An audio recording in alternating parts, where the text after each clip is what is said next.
consternador el aspecto emotivo, emocional que impedía los flujos racionales. Bueno, una mujer en el siglo XIX era considerada por la mayor parte del ensayo una segunda inteligencia. Las mujeres no tenían la misma inteligencia que los hombres. ¿Qué es esto? Violencia. Violencia brava. Violencia brava.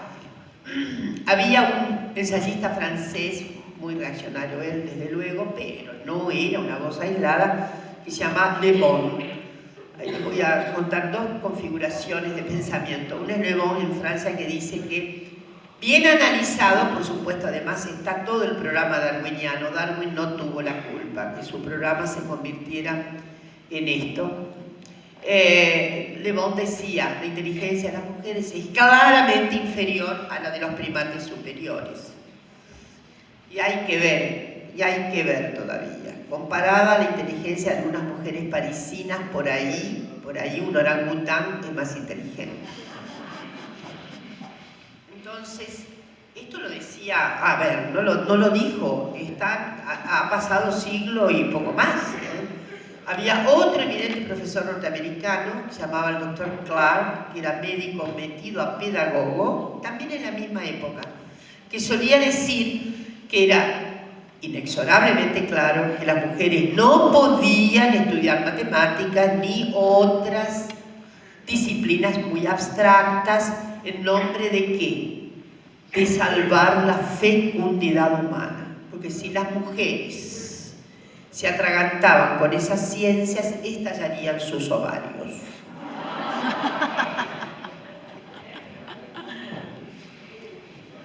¿Qué es esto? Violencia. Y ahora vamos a las violencias recientes, que creo. Obviamente entonces no puede sorprender. Algo notable siempre a marcar. Miren, las primeras feministas que nacen ahí entre 1830, 1848, 50, ya tenemos feministas. Es muy difícil decir que hay una famosa figura, Christine de Pizan, por ejemplo, ¿no? Pero no podemos decir, hizo una preciosa texto que se llama La ciudad de las mujeres. Es una voz única. Feminismo es ya un cauce colectivo. Que haya una voz no implica que haya feminismo. Hay figuras que evidentemente son muy, muy interesantes en una cierta...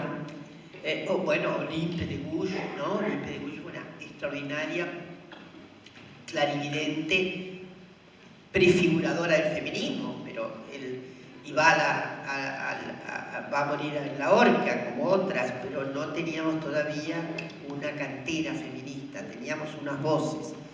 Entonces sí, ya en 1830, 1848 hay cantera feminista, y ustedes saben que las feministas se insurgen, en realidad, viéndose en el espejo de la esclavitud de las poblaciones africanas, es la que les da, es un detonante último acerca de que somos exactamente iguales que las poblaciones esclavas. Y eso, de hecho, en 1838 había habido un gran congreso anti-esclavitud en Londres y no las dejaron participar. Pero 10 años más tarde sonó la hora de la reivindicación, y aparece Seneca Falls, 1848. Lugar a donde no había solo mujeres, había un 30% de varones, de muy buena voluntad. Era escandaloso el panorama de la discriminación, de la arrogancia y del sometimiento de las mujeres. Era escandaloso. Hay mucha bibliografía literaria sobre esto. Era brutal. Y una mujer que se separaba de un tipo de clase media tenía que irse, insisto que hubo muchas fugas, pero era un páramo, era un desierto, tenía que tener muchas agallas. Hay una figura, Annie Besant, una figura muy notable en Inglaterra, no les puedo contar toda la historia. Se había casado con un clérigo, se separa, se piensa en suicidarse. cómo llevar adelante la separación con un clérigo, se entiende, ¿no? Y piensa entonces que se tiene que eliminar. Tenía 2 hijos y cuando se separa, el Señor le saca a los hijos. Quiero decir que también había una parte de la sociedad inglesa que reacciona y se pone muy consternada frente, siempre hubo un pequeño destello. Inglaterra es un lugar, es un gran laboratorio para estudiar la forja patriarcal en el siglo XIX, sobre todo con la tremenda moral victoriana, etc. En Francia había un poquito más de craquelés sexual, en Inglaterra no.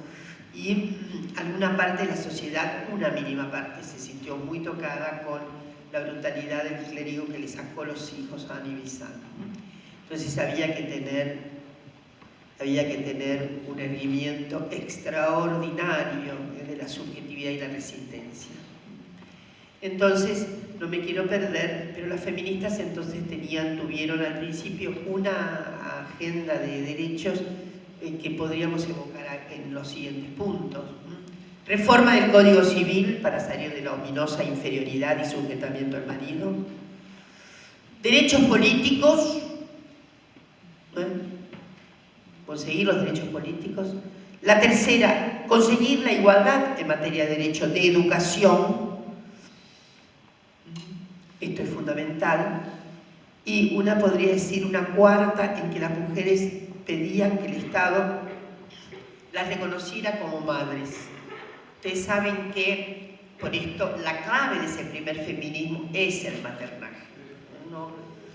No es que las mujeres, no es que de inmediato peticionaron nada de derecho al goce sexual ni nada. No hay semejante cosa. El erotismo no es el acompañante de nuestras primeras insurgentes, porque además el erotismo estaba por cuenta y orden del avasallamiento de los machirulos. Entonces, no, imagínense reivindicar lo que parecía brutal del otro lado, ¿no? Entonces, ahí sí hay una esfera de sentidos muy, muy interesantes que finalmente los estados consiguieron en los años 20, la mayoría, y que fue el reclamar el estatuto del maternaje solicitando que el Estado les reconociera el maternaje. Bueno, eso se transformó en ¿qué? En lo que hoy se da como asignaciones familiares, ¿sabían? Ahora, ¿quiénes las recibieron? Los muchachos varones. Entonces, y podríamos así decir, en cada lugar hubo algún cierto ajuste, pero este es el panorama, pero no notable, lo notable. Creo que tengo 15 minutos más. ¿Cuánto tengo? No, digan. No tengo rectoría. No tengo rectoría. Bueno, entonces, vámonos más. Entonces, lo que digo es que, ¿saben qué? Estaba ausente, absolutamente ausente, no consta. Tampoco consta del ensayo, no solamente de esto que es el programa de reivindicaciones, ni de los ensayos, solamente he visto un trabajo, medio por ahí. No constaba nada menos que el concepto de violencia. Existía. Todos los alegatos son la lamentable situación subordinada, etcétera, etcétera, pero no hay una traducción de violencia. Y lo notable es que nuestros códigos penales eran brutales en materia de violencia.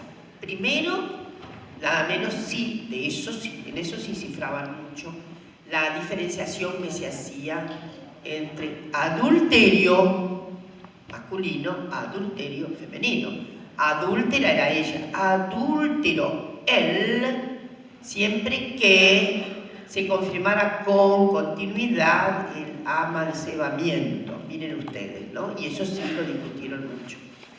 Pero el Código Penal decía, nuestros códigos penales, todos los códigos penales, tanto el de Francia y los códigos penales de América Latina, decían algo tremendo. Decían lo siguiente: se aseguraba que quien mataba a la cónyuge, a la compañera estable, porque ésta había insultado el honor, era un mitigante. Eso era mitigante a la hora de la sanción del juez. ¿Se entiende? Alguien mataba, lo que hoy llamamos un femicida, ¿no? Y estaba autorizado por el Estado.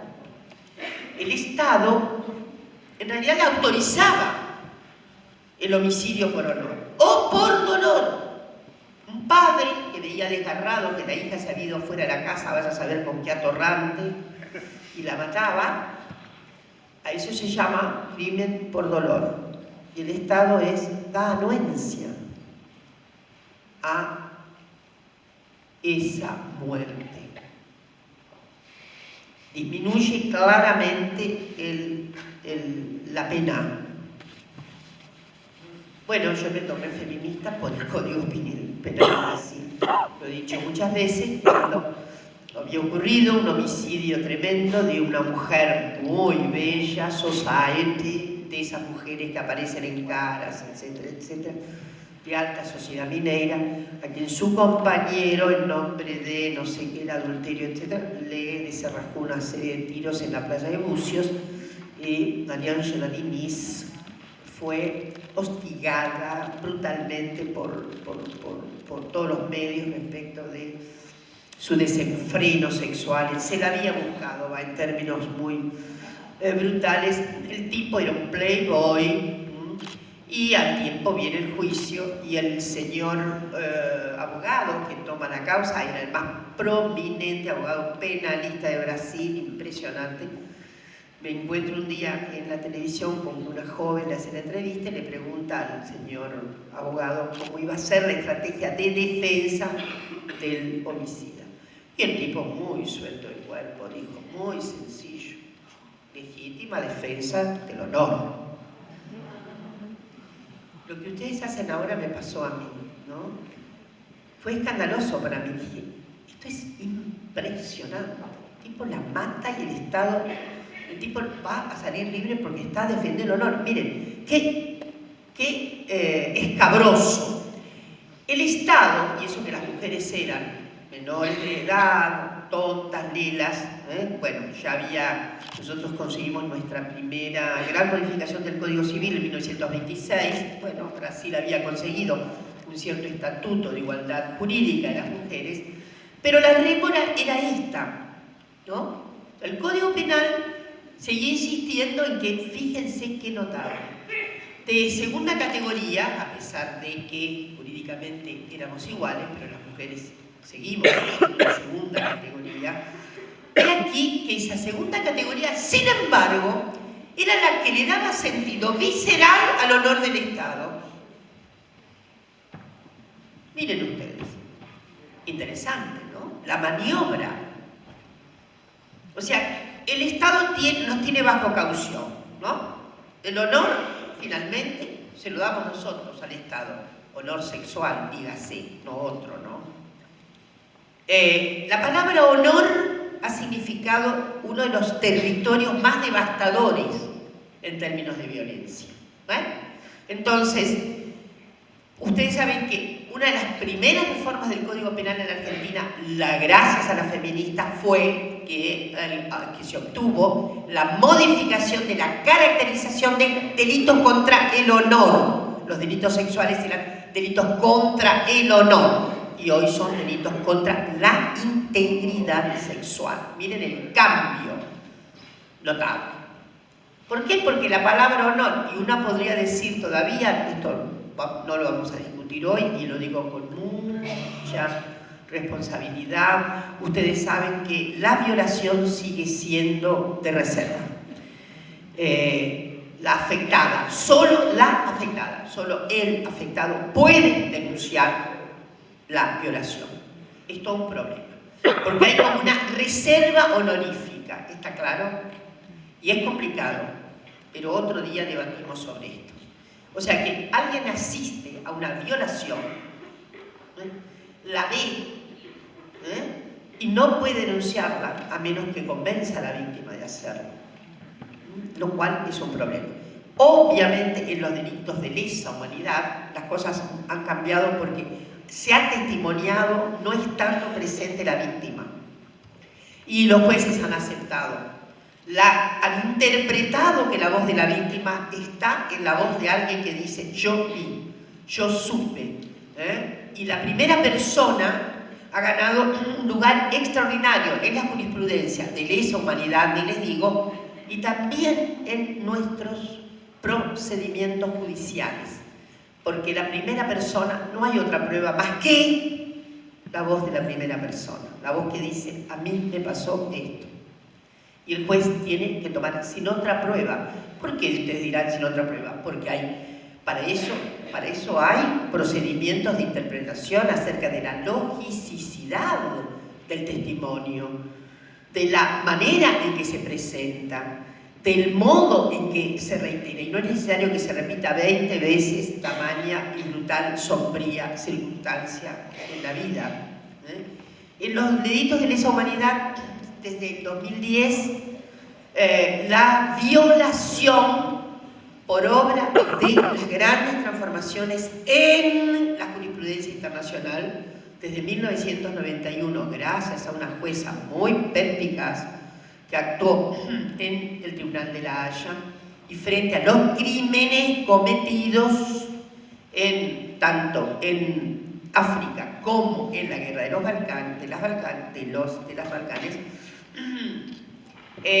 lo que hubo fue una interpretación otra, en el sentido de que violación no está embutido en el mismo orden de torturas generales. Las torturas se producen en etc. Violación es otro capítulo. Por lo tanto, la violación no está embutida en las torturas y tormentos recibidos. Se abre otro capítulo.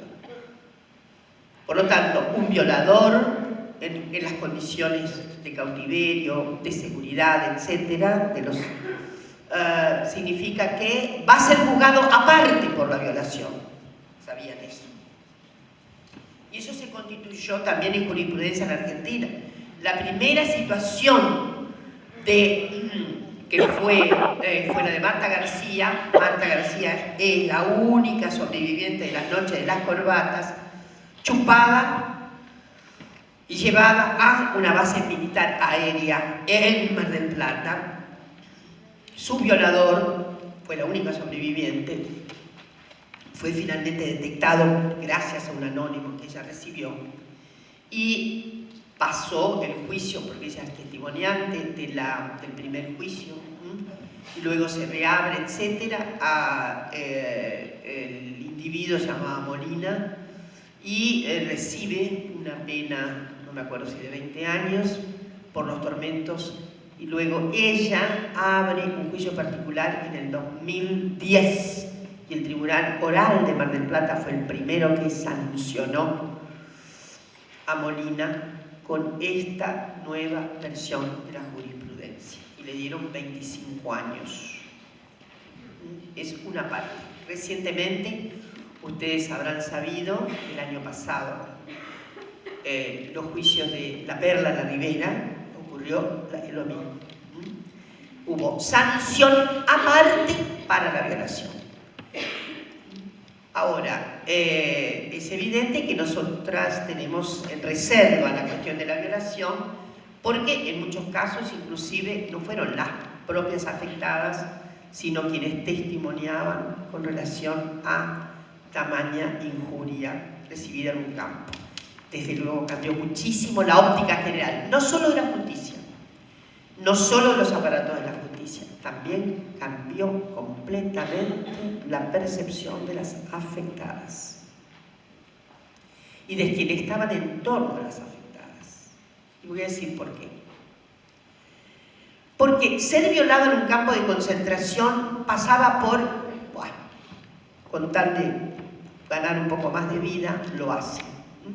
Y estaba en una zona de perjurio. Compañeras y compañeras hostilizaban también a la que había sido requerida como favorita para la violación. Y eso fue reinterpretado, sobre todo por las mujeres que pasaron por la brutal experiencia de los campos de concentración. Entonces hubo un cambio en varios sentidos, ¿se entiende lo que quiero decir? Sí, la jurisprudencia cambió, pero cambió la propia posición de las afectadas, que efectivamente se sacaron el velo brutal de me pasó, quién sabe yo, de la culpabilidad, del registro de la autoimpugnación, del registro de, ¿cómo diré?, culpa, etcétera, y también del contexto de compañeras y compañeros. Hay un texto muy bello de Villa Lewis y otra compañía que dice puta, guerrilleras, etcétera, etcétera, un texto que tiene ya, no sé si 3 años, vale la pena leerlo, porque hay una especie de auto de fe en relación, digo, hay una mostración del cambio completo del giro respecto de la tamaña violencia que significa la violación en un campo de concentración, donde la víctima es la víctima. La víctima está en un cuadro de necesidad. ¿Qué tipo de consentimiento o no consentimiento puede haber? Estado de necesidad. Entonces, esto es lo que también está recuperando los fallos judiciales. Estado de necesidad. En el estado de necesidad hay 0 grado de libertad. Estado de necesidad y estado de necesidad. Se requeriría que el estado angelical de santidad, o no sé qué, un estado evidentemente, ¿cómo diré?, inimaginable para la condición humana. Entonces, esta es una cuestión que quisiera remarcarles porque ahora sí, la violencia consistió en ser una de las circunstancias más aceitadas, proferidas, incluidas en primer término en la agenda feminista de los 60 para acá. Ese es el gran cambio. Porque a menudo nos preguntan, ¿qué pasó con esta segunda ola? ¿Qué cambios? Cambios notables. La agenda feminista cambió completamente. Se acabó el maternalismo, se acabaron las cuestiones, vino una urgencia que proviene, una nueva urgencia en esa agenda que proviene de algo tal vez muy sencillo de entender. Las mujeres se apropiaron de sus cuerpos. Cuerpos más allá de lo anatómico, más allá.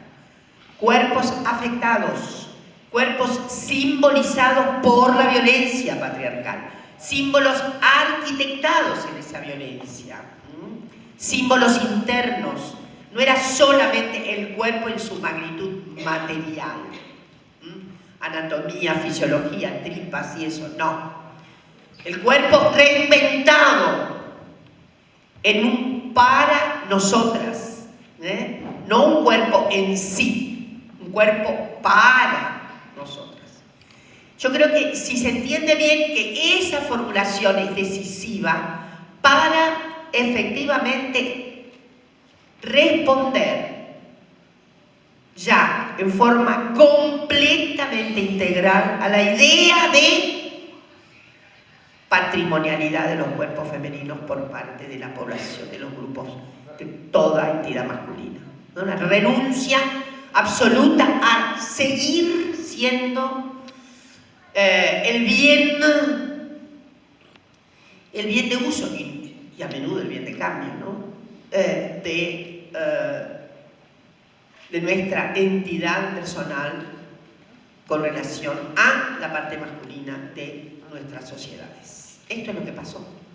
Y de ahí en más, obviamente, se reinstruye el feminismo. El feminismo se reinstruye en las vías de nada menos que, primero por eso la violencia se instaló en la primera marca.